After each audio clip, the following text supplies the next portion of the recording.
introduce, we have our very own YB Lim Yi Wei. Thank you very much.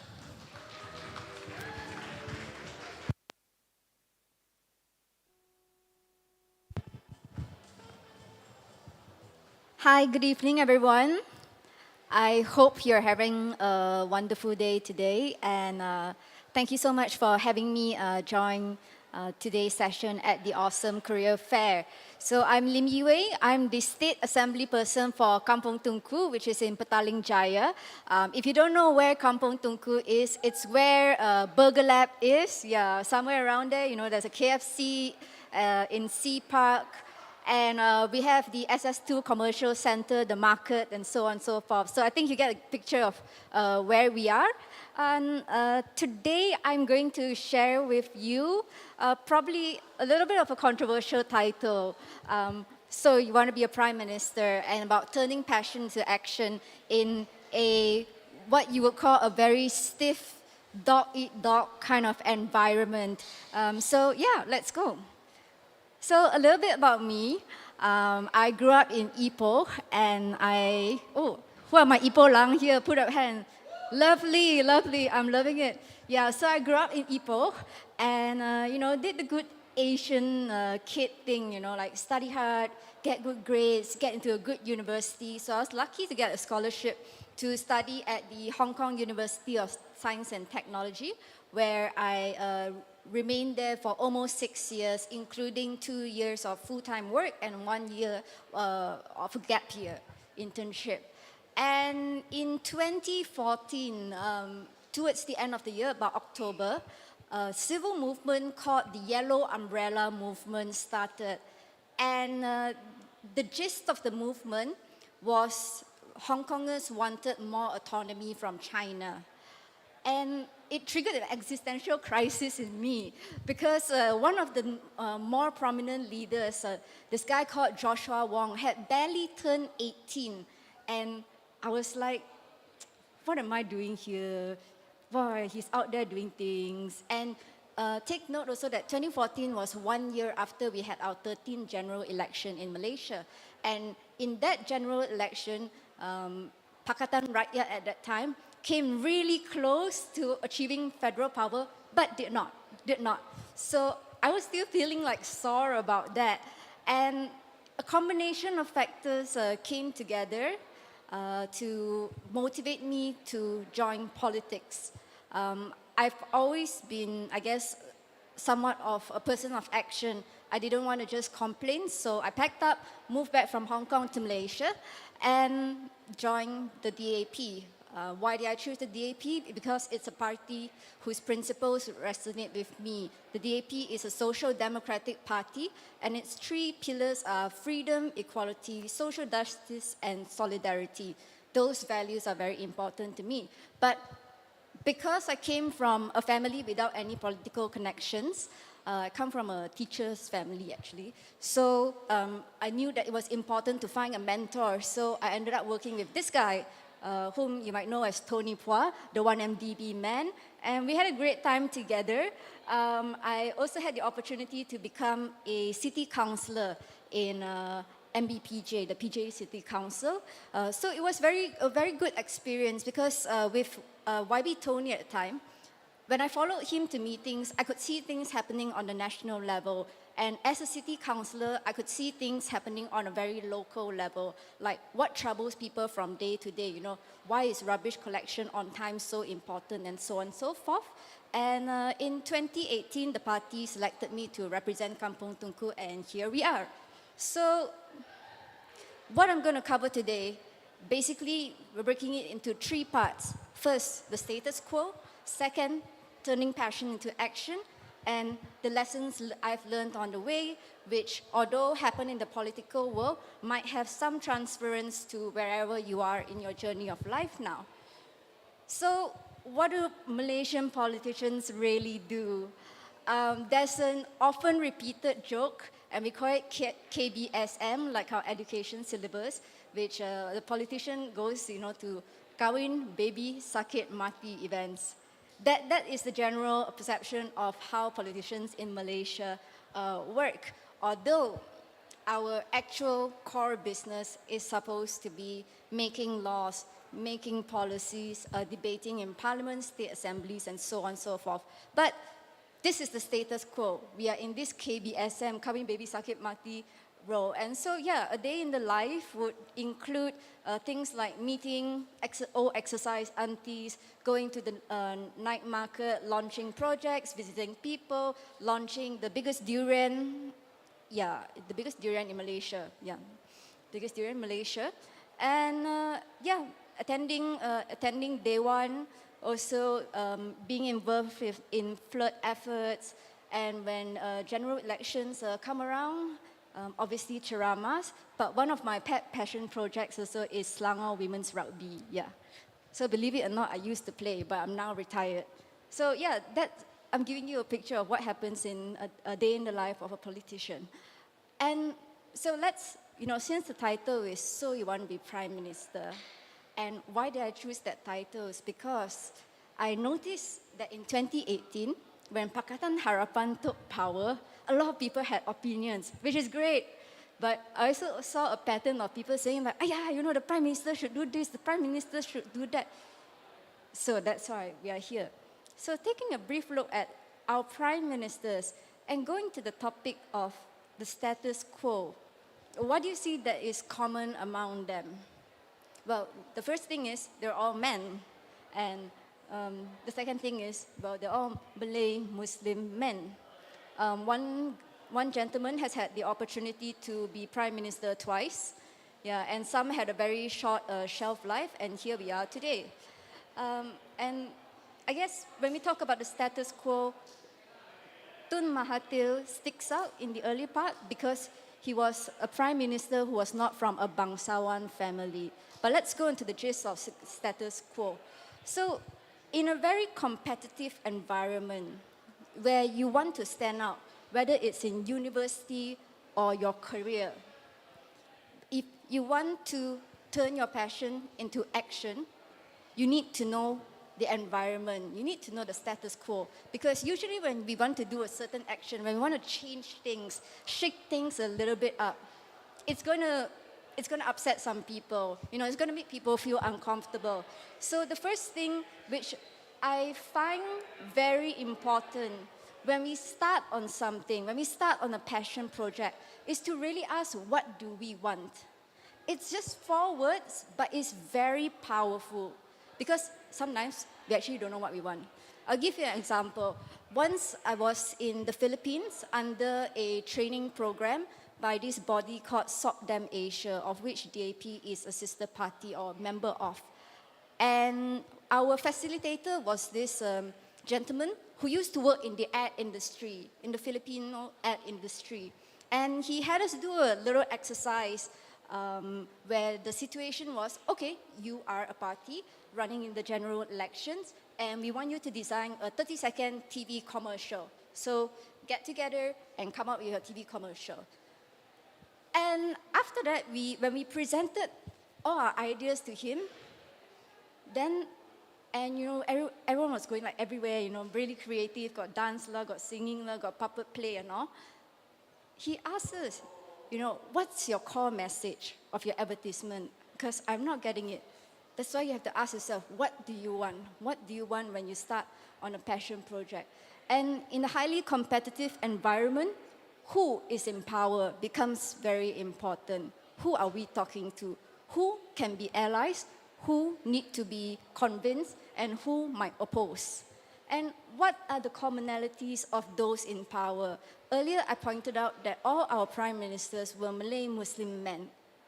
So if you were to introduce something out of the blue, it could shake things a little bit, but we have to know what are the commonalities of those in power so that we can move on to the next step. If let's say we're in a position of power, how do we then use it and treat others, and how do we engage people in power? So I will give you 2 examples of where myself in a competitive environment managed to bring forth 2 projects. So part of my work focuses on women empowerment and also mental health. And in the Selangor State Assembly, I'm what you call a backbencher. So I'm a first-timer, and I'm not a state minister, or we call exco. So usually we're just supposed to like debate a bit and then like agree with the government yeah, support the government. But during MCO, my colleague Michelle Ng, Adun for Subang Jaya, and we noticed that there was a big problem. Now, during MCO, you might have heard a lot of reports about single mothers being the hardest hit. And we realized that there was also another trend coming around as people approach us. So we call single mothers as Ibu Tunggal. But MCO revealed another trend called Ibu Tinggal, in which women, their partners have gone away, like just disappeared, up and left for 2 or 3 years, and they cannot apply for government benefits because they do not have the divorce certificate. So they are forced to go in, maybe to their Adun or MP, and they get approved or disapproved based on Budi Bicara, which is not a good thing, because things should be systemized.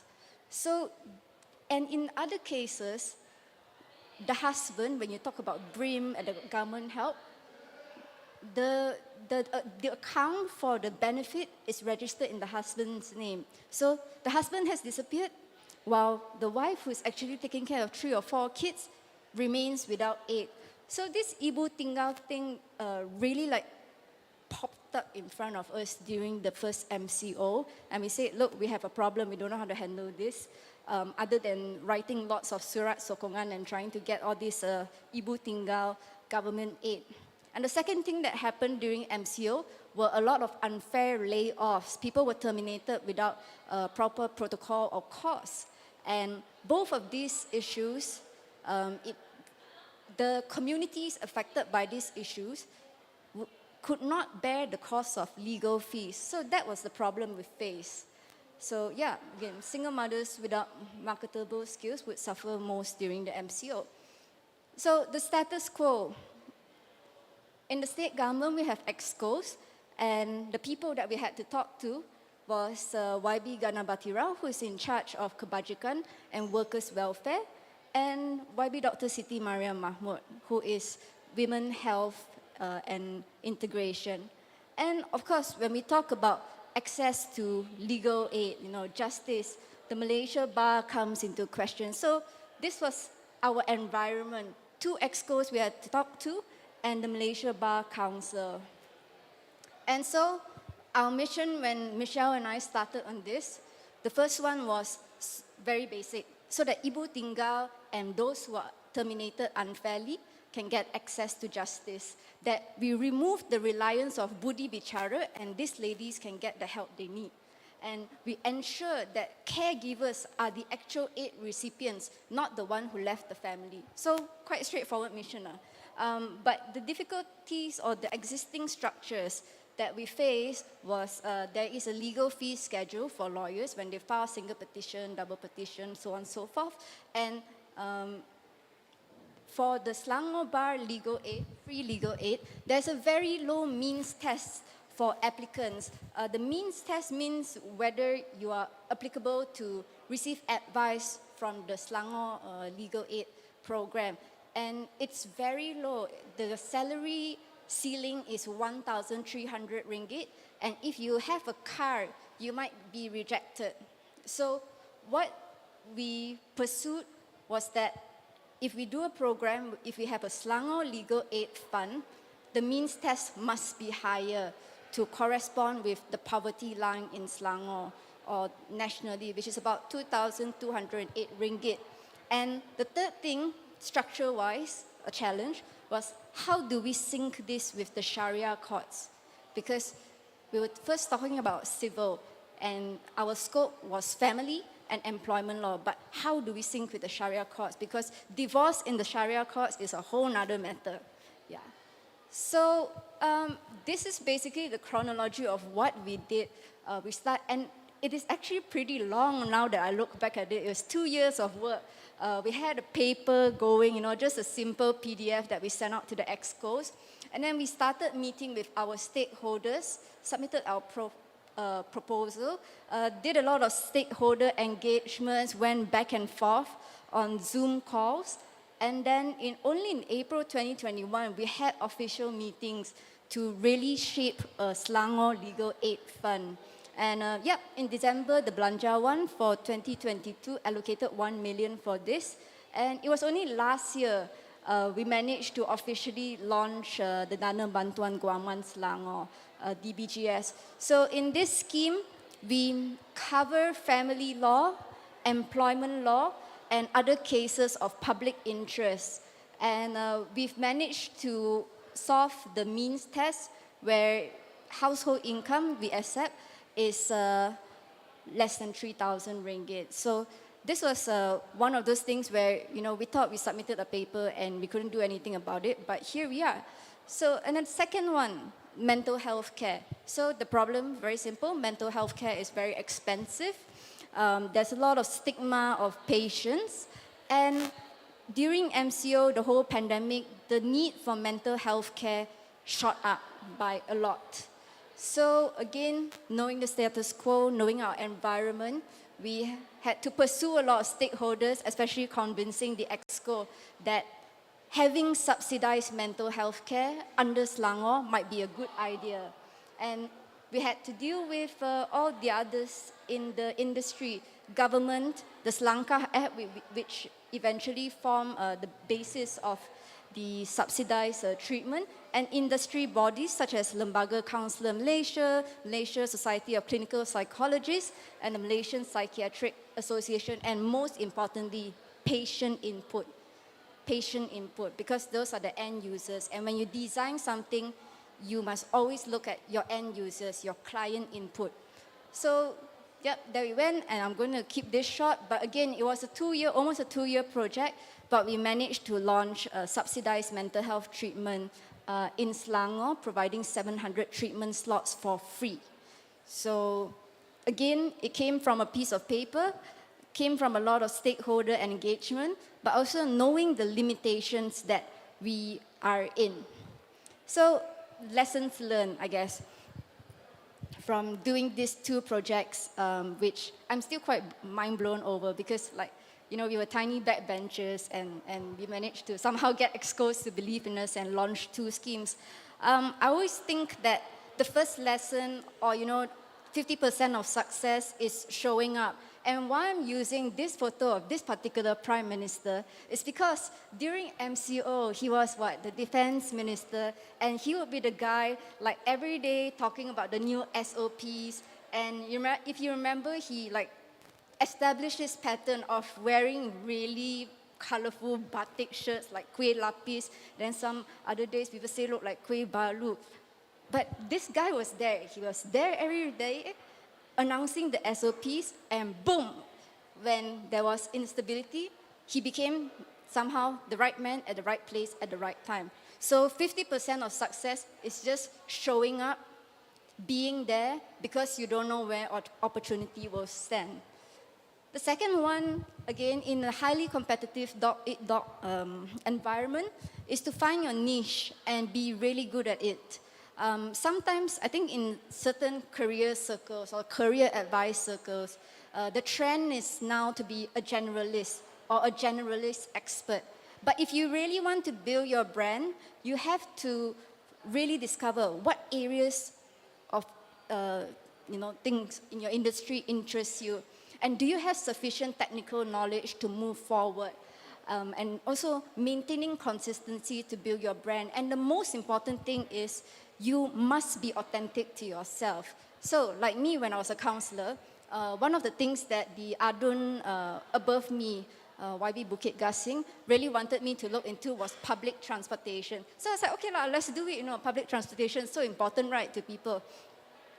Then I realized I am terrible with public transportation because I get lost.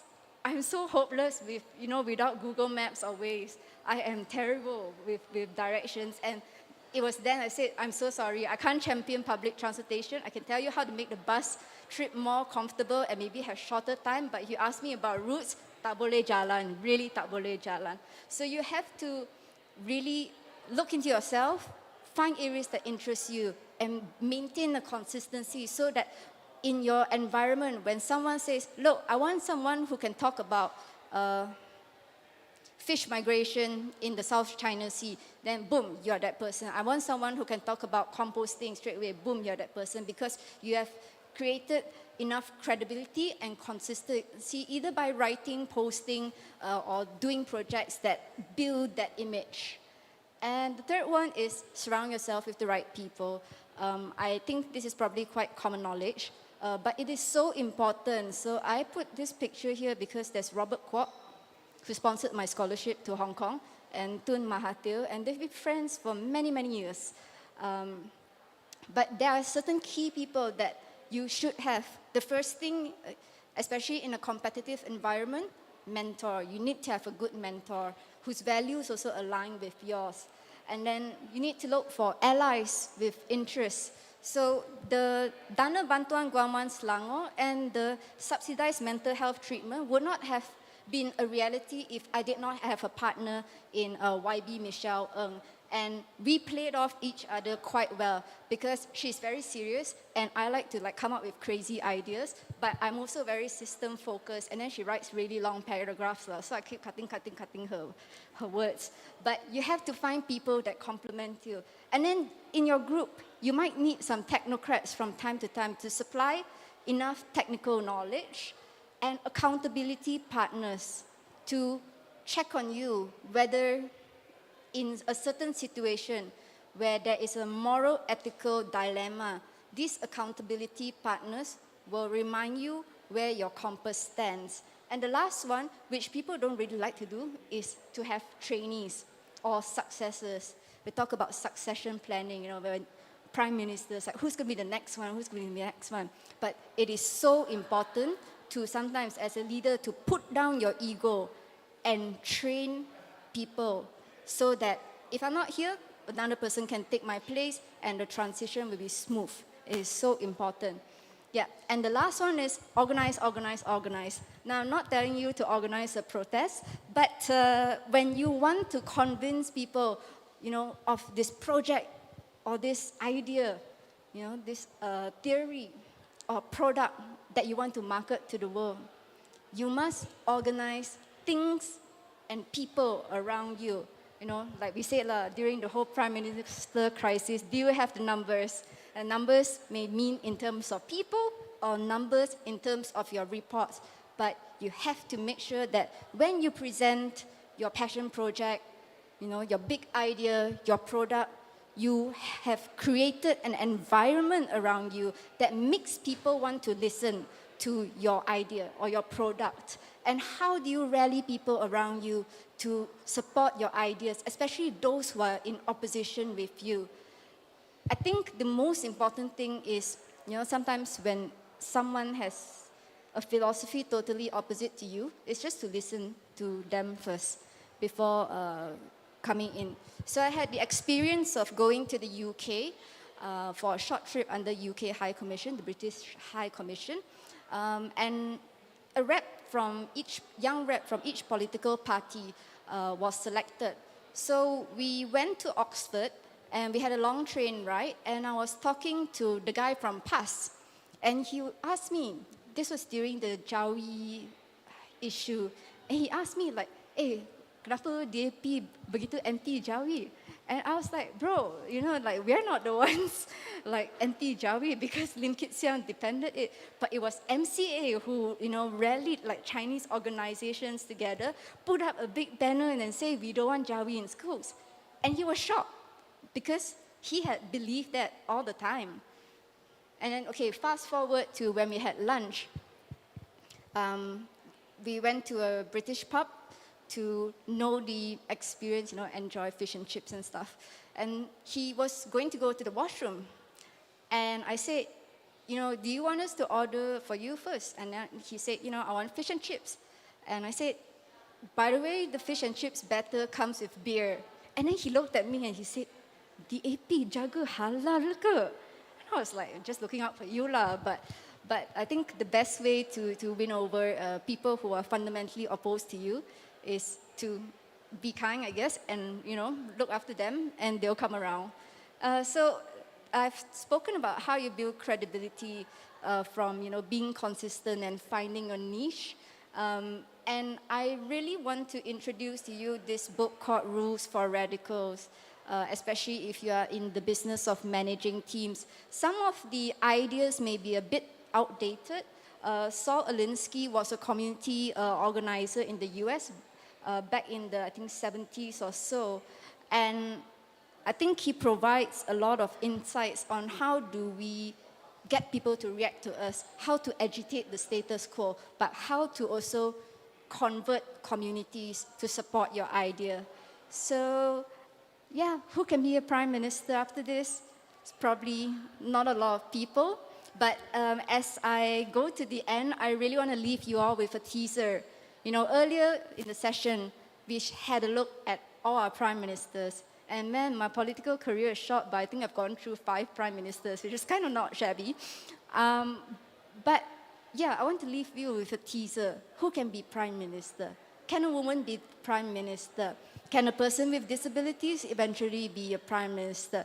Can a non-Malay be a prime minister? I think these are things which we can also think about, in our environments when we want to break the status quo. Can a blind person lead a board of directors, and so on and so forth. So because we are at a career fair, it would be very remiss of me not to run an ad and say that, yes, Kampung Tungku, we do offer internships, and my intern is actually here.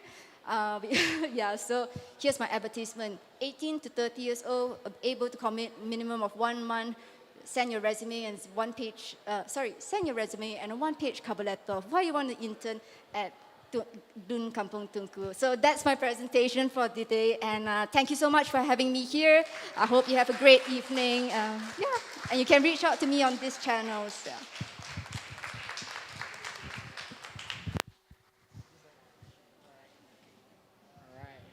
All right, thank you so much, YB Lim Yu Wei. And that's a wrap for today in terms of our speaker. But that doesn't mean it's the end for our career fair as well. We'll be here until 6 p.m. Some of the booths might be packed up, they might have gone home, but no worries. We'll be here the whole weekend. So do come tomorrow, maybe Sunday, and we'll see you guys there. Thank you, everybody.